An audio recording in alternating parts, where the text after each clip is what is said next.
Do you remember the sound of the morning school bell? For millions of us, it wasn't just the start of lessons. It was the start of a countdown to the glorious, lawless freedom of the playground. From the first break to the final bell, this is the story of a day told through the games we played. The secret republic of the playground. The British playground of the mid-20th century was a self-governing republic with its own laws and culture. Within this space, generations of children learned social navigation far from the direct supervision of adults.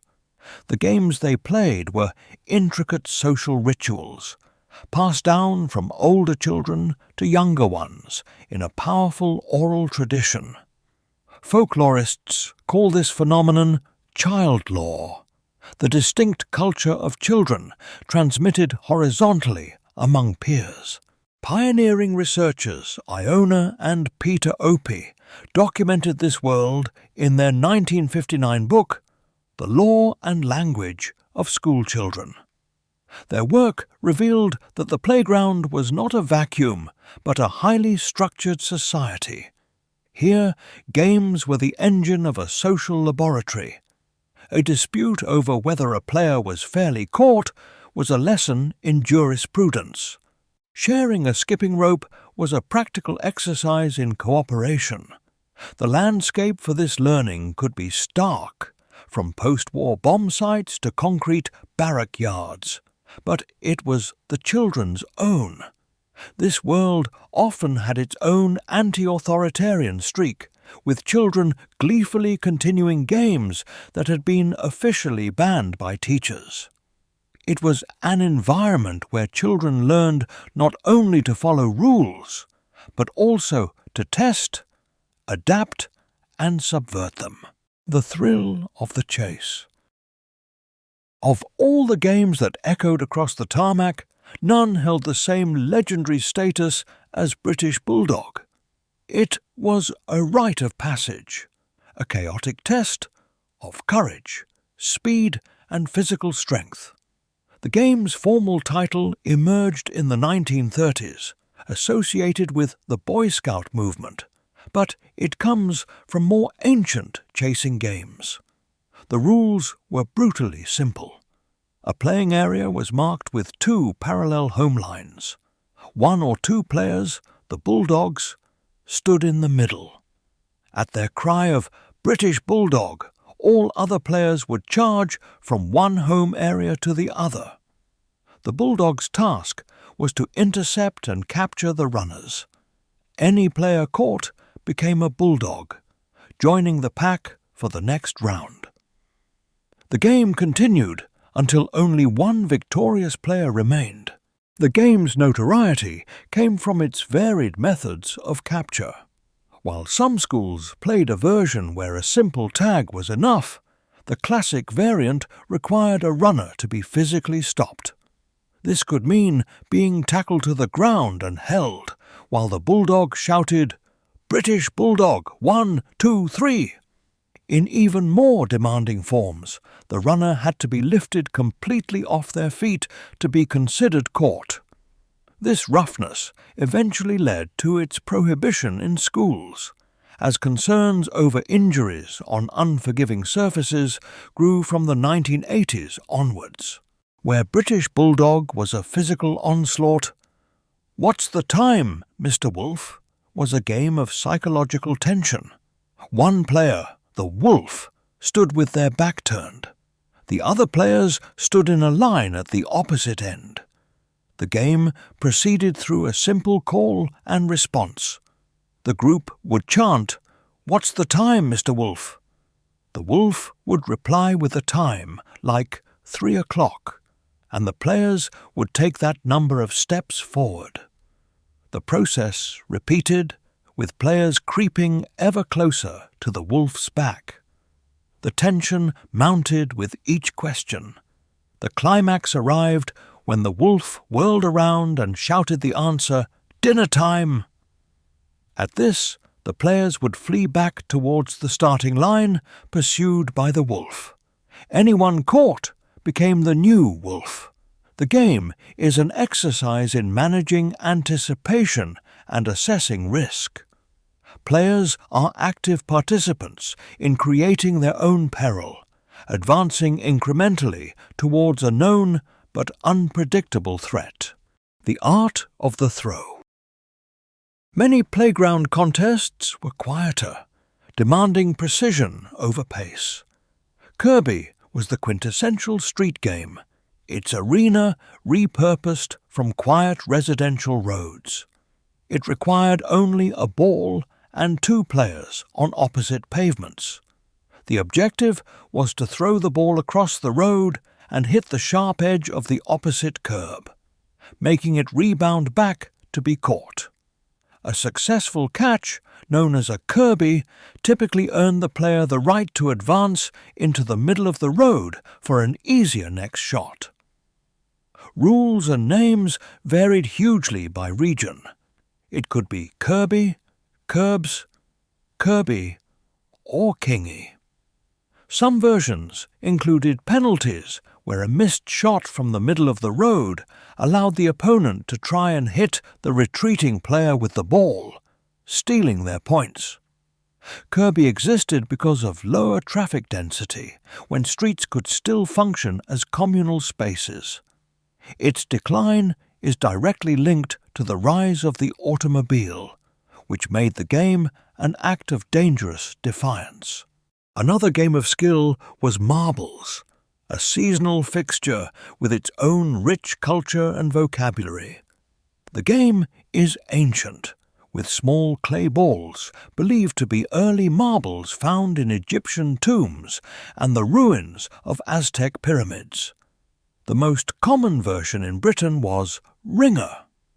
A circle was drawn with chalk, and 13 small marbles, or mibs, were arranged in a cross inside.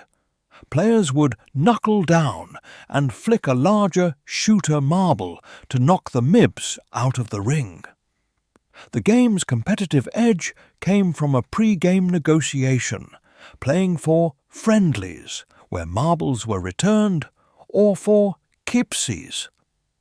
Playing for keepsies meant any marble knocked out of the ring became the winner's property. This transformed the game into a microeconomy, teaching children about capital, risk, and the emotions of winning and losing tangible property. An even more direct example of playground invention was a game called pegs. It was a form of bricolage, the art of creating from whatever materials are at hand. The wicket was made from 3 wooden dolly pegs, the kind used for laundry.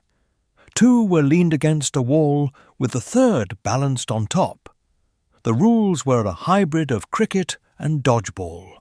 A thrower tried to knock down the peg wicket with a tennis ball. The moment the wicket was hit, the thrower had to sprint to the wall and rebuild it. Meanwhile, the other players, or fielders, would grab the ball and try to hit the thrower with it.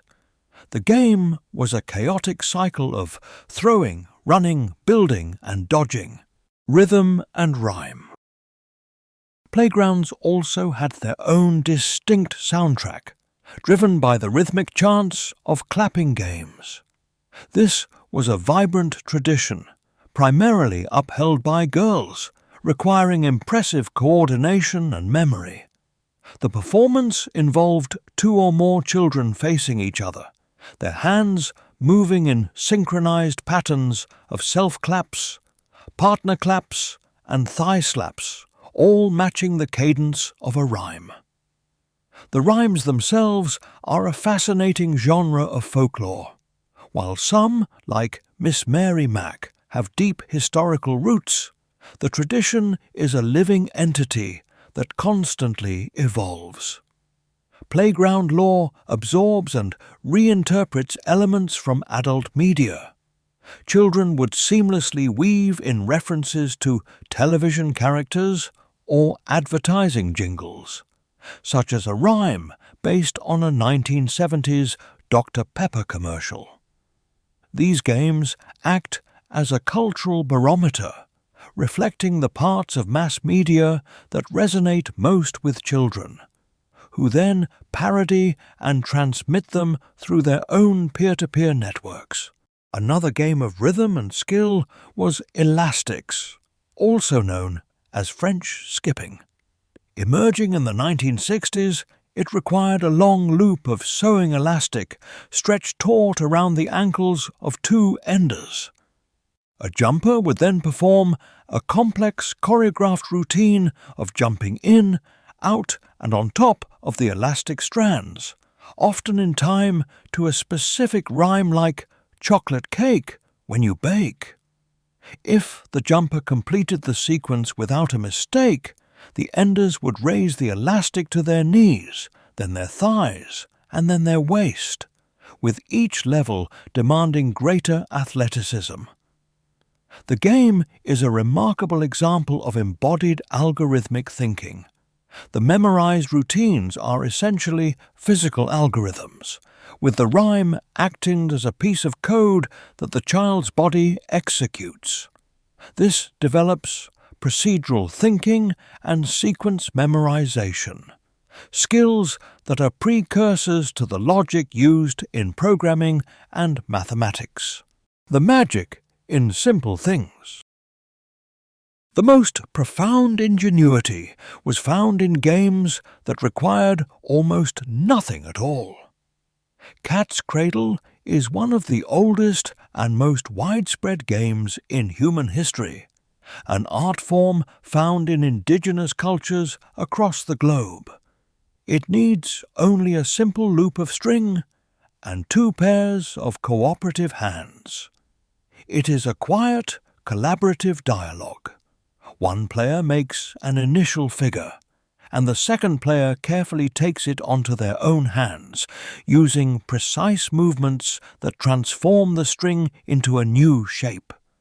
The string passes back and forth, morphing through a sequence of figures with names like soldier's bed and manger.